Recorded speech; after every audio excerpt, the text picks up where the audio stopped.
Funcionando? Esse, tá. Ok. Boa tarde. Vamos dar continuidade, então, agora com a apresentação do professor Bruce Duncan, vai falar com a gente sobre carga global de doenças. O professor Bruce possui graduação em medicina pela Johns Hopkins Universidade, graduação em economia pelo William College, mestrado em saúde pública pela Johns Hopkins, doutorado em medicina, ciências médicas pela Universidade Federal do Rio Grande do Sul, pós-doutorado em epidemiologia pela Universidade do Norte da Carolina.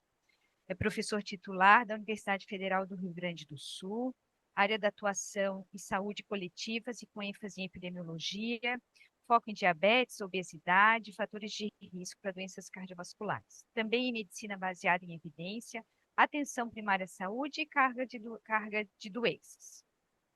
O professor Duncan tem muitos artigos científicos publicados em bases de dados importantes, muitas bases de dados importantes. O professor é um dos fundadores do programa de epidemiologia da Universidade Federal do Rio Grande do Sul. Professor Duncan, por favor. Bom dia. Está me ouvindo adequadamente? Sim.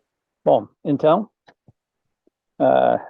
as I said, I'm going to present data on the global burden of disease study, what it is, what it shows, and how one can use it. So what is the global burden of disease study?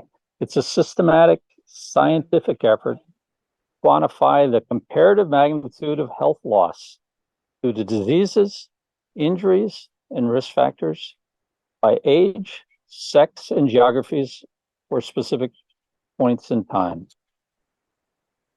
In terms of where it came from, it was originally sponsored by the World Bank and the World Health Organization in 1990. After several years of work, preliminary results were published, and then in 1997, more finalized results, the first version was published in The Lancet, covering 8 regions, 107 diseases, and 10 risk factors.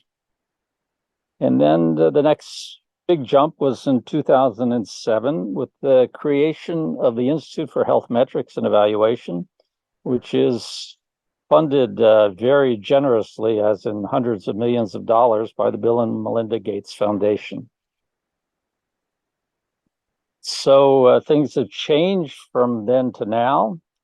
The current version of the Global Burden of Disease, 2019, investigates 369 diseases and injuries, 87 risk factors, covers a period from 1990 to 2019, is divided into 23 age strata, covers 204 countries and territories, both separately for men and women. It's come a long way. How does the GBD perform its analyses? Bottom line is it's very complicated. I've been working with the GBD for about 10 years now, and there's plenty of things that I still don't completely understand and will never understand.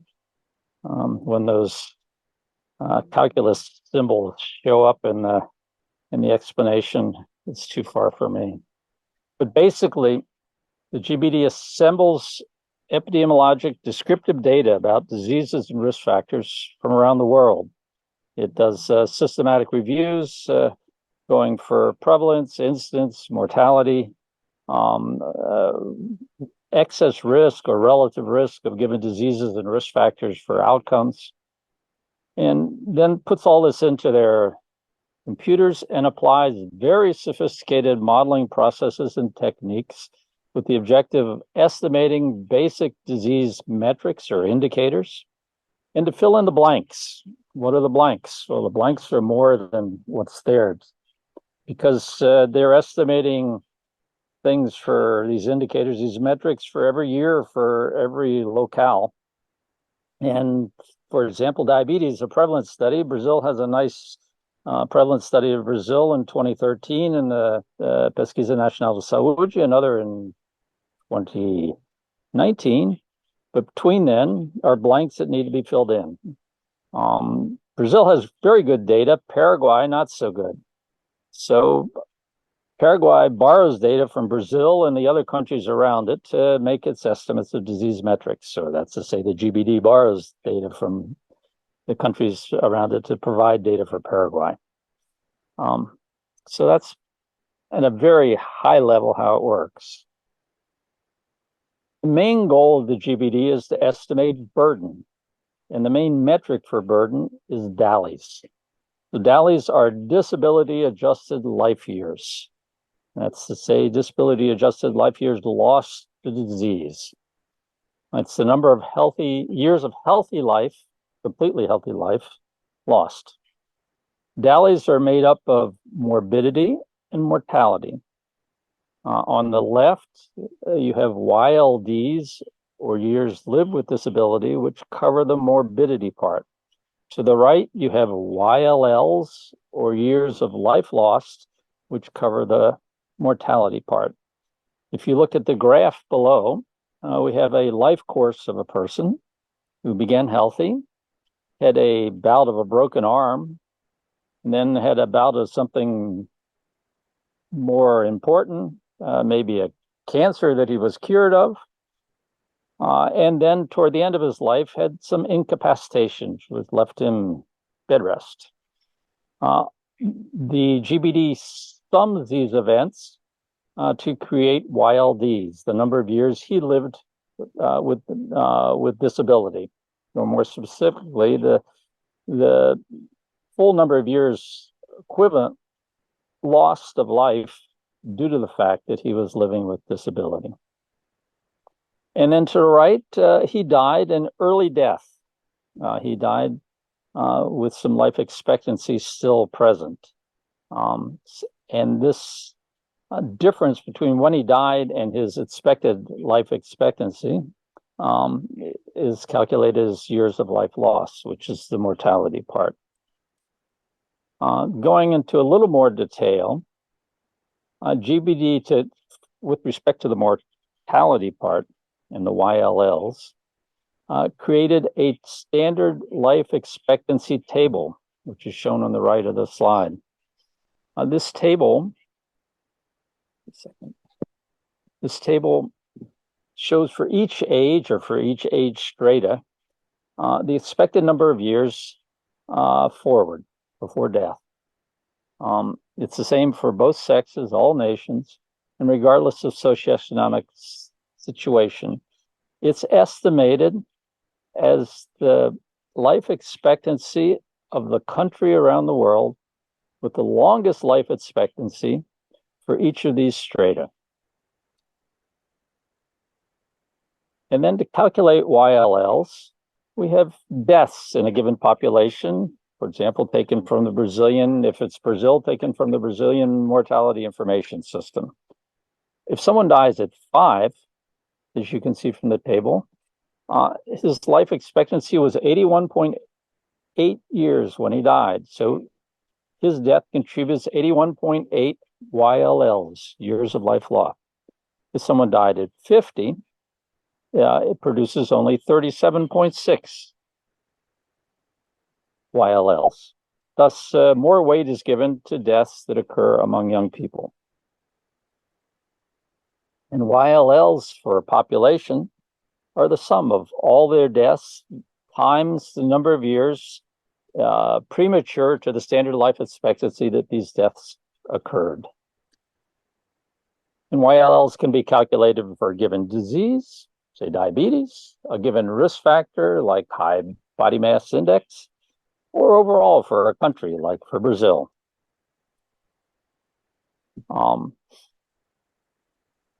The rules for calculating YLDs and morbidity, or disability as it's called in the GBD, are the following. They're a bit more complicated. Each person, as shown in the diagram before, can be sick many times in his life, and it can be due to multiple diseases. Each of these diseases can have multiple sequelae, direct complications of the disease. For example, someone with diabetes could have diabetic retinopathy. Each sequelae can be a combination of one or more health states. For example, the diabetic retinopathy, the person has low vision. But the examples here could be someone with type 2 diabetes, undergoing dialysis with moderate anemia and the other effects of living with renal failure. Someone with diabetes could be amputated. Someone, it's not just diabetes, obviously, in the GBD. Someone could suffer the disfigurement due to leprosy, or the problems living with the metastatic phase of stomach cancer. The sequela list is mutually exclusive, and any short or long-term health loss produces disability. Health states are any unique type of disability. They reflect key differences in symptoms, functionings, or health loss. An example of the health state would be undergoing dialysis due to type 2 diabetes with moderate anemia and the effects of renal failure. The GBD has developed 440 unique health states, and to each of them is applied a disability weight. A disability weight is a number on a scale from 0 to 1, reflecting the severity of the health loss associated with a health state resulting from the sequela. Here's an example of a scale of disabilities. On the left is perfect health, which has no disability weight, 0. On the right is death with the disability weight of 1. If someone has mild distance vision impairment, that's not such a big deal. So the disability weight of mild distance vision impairment is very close to 0. On the other hand, if someone suffered a spinal cord lesion at the neck, which is not treated, it's getting pretty close to death in terms of the quality of his life. So there's a high disability weight. And all the health states receive a disability weight.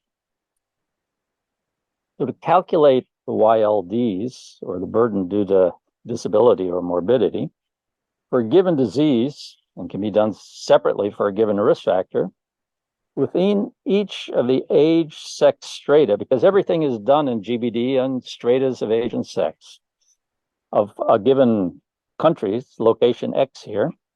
First, you start with the prevalence of the disease or the risk factor. For example, diabetes. Say the prevalence of diabetes in the age strata of men from 60 to 64 years of age is 20%.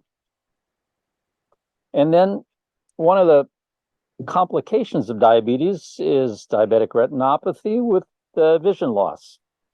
So we need to estimate for diabetes what's the prevalence of vision loss, sequelae, in this population. Let's say 10%. So the YLDs are then calculated, multiplying the sequela prevalence, diabetes in this age strata, times the disability weight associated with it,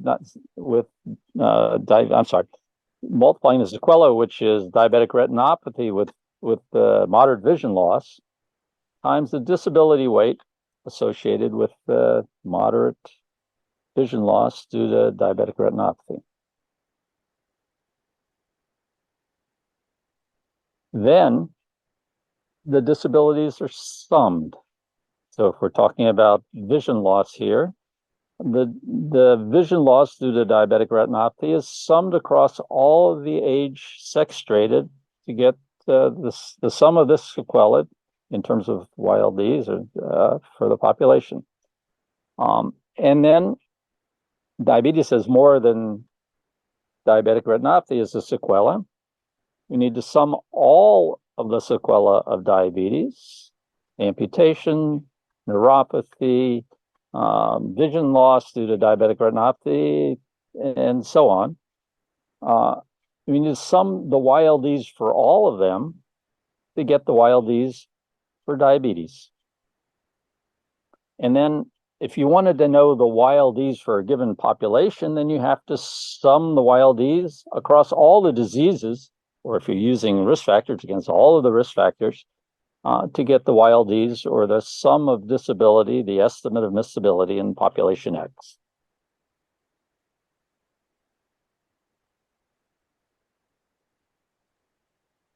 And then to get DALYs, now it's simple. You just sum the YLLs and the YLDs, and you have an estimate in years of life lost due to disease for a given disease, for a given population, for a given risk factor.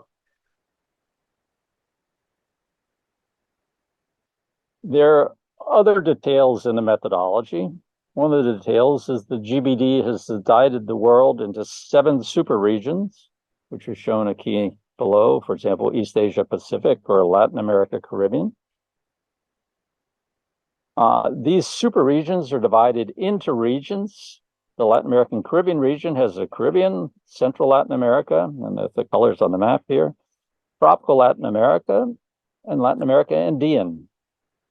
There's also a high-income region, which is not geographically specific. It takes the high income from the Southern Cone, from North America, from Australia and New Zealand, from Asia, and puts them all together into one region.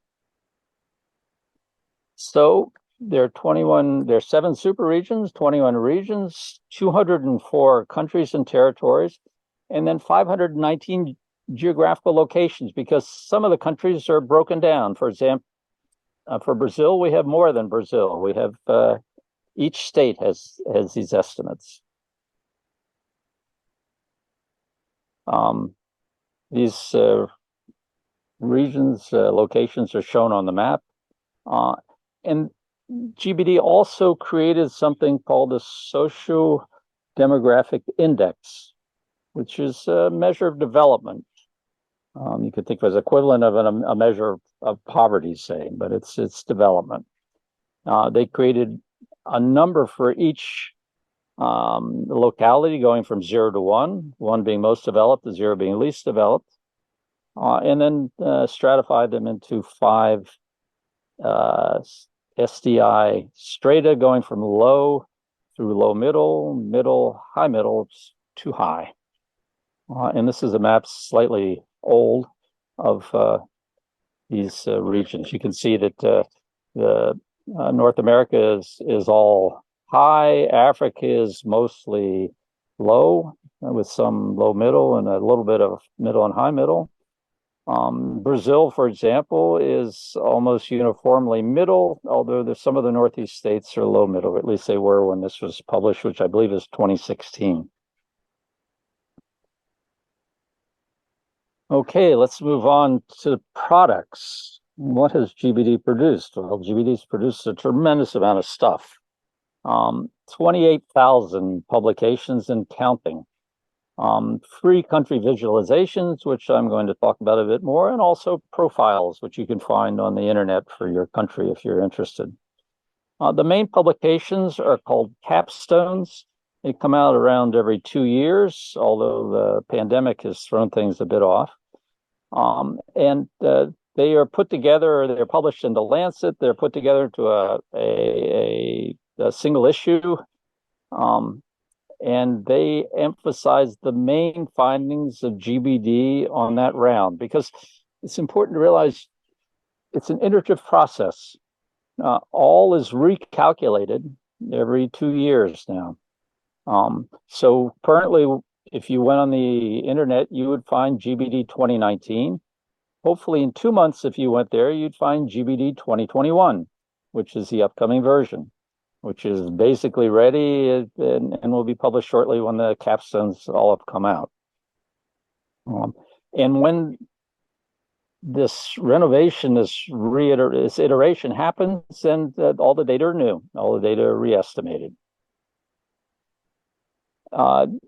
Aside from the capstones, there are international publications dealing with specific subjects like pollution, alcohol, diabetes, chronic renal kidney disease, sort of virtually anything. And then there are a series of country-based publications, which I'll talk about a little bit further on.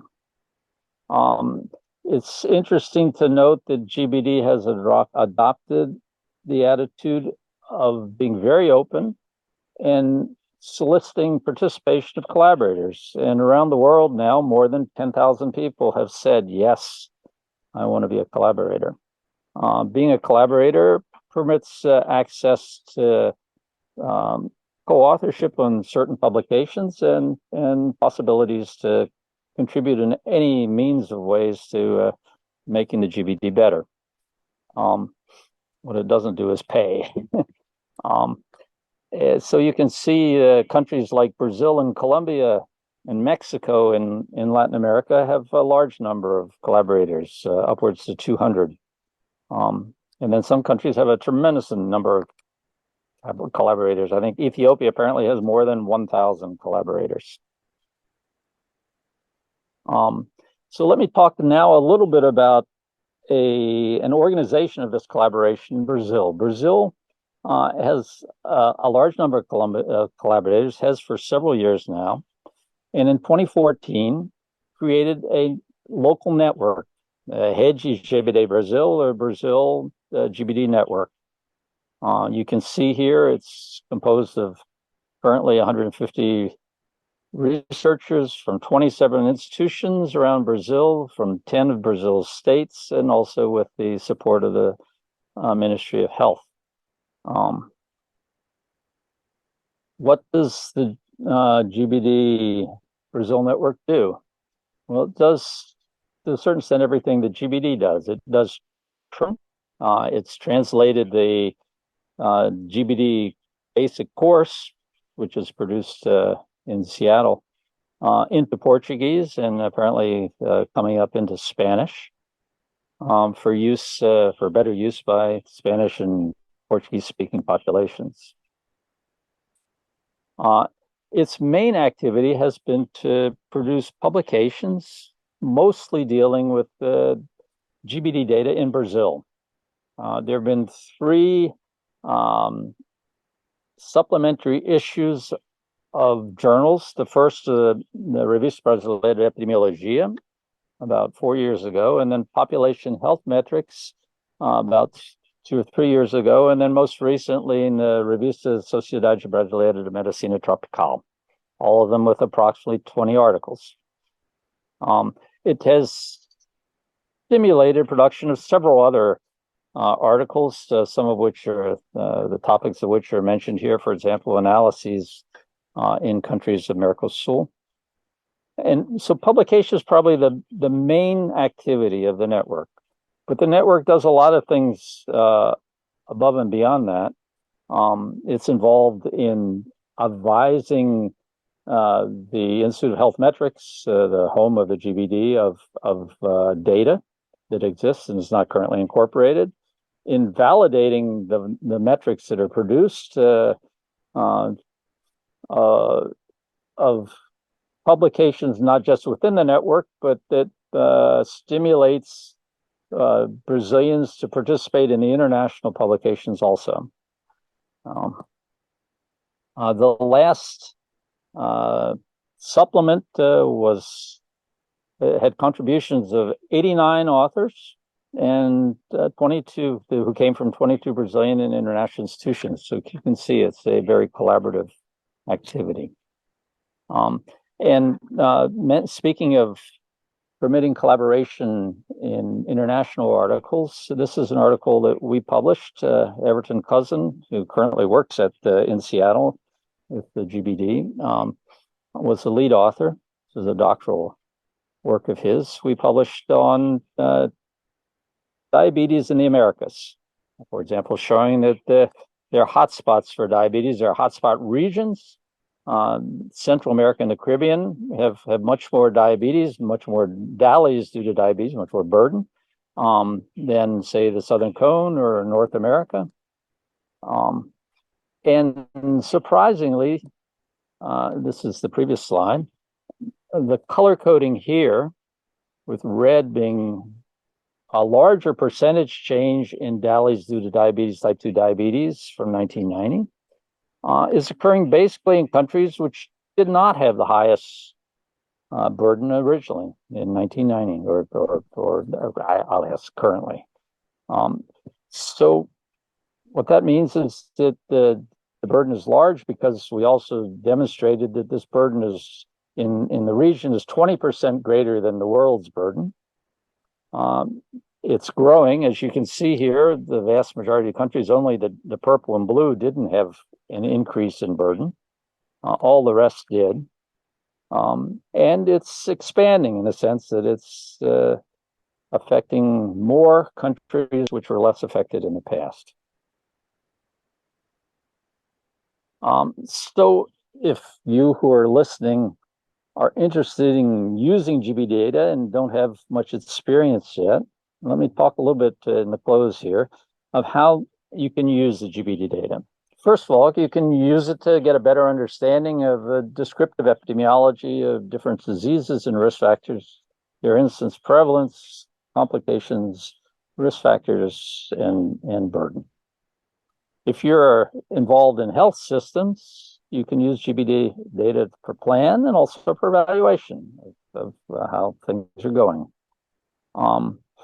If you're a doctoral student, say, or any person who publishes for that matter, and you want to establish context for your publications in the background of your paper, you can go into the GBD and talk about and get the severity of the condition that you're dealing with to place as a citation in the introduction. And you can participate in publications. Publications come in two flavors, those within the collaboration and those outside of the collaboration. Although the data is freely available and people around the world are publishing outside of the collaboration, those within the collaboration suggest that it's best to publish within the collaboration. And if you're interested in becoming a collaborator, you can put GBD collaborators into Google, and you'll come up with this link here, which will tell you how to become a collaborator.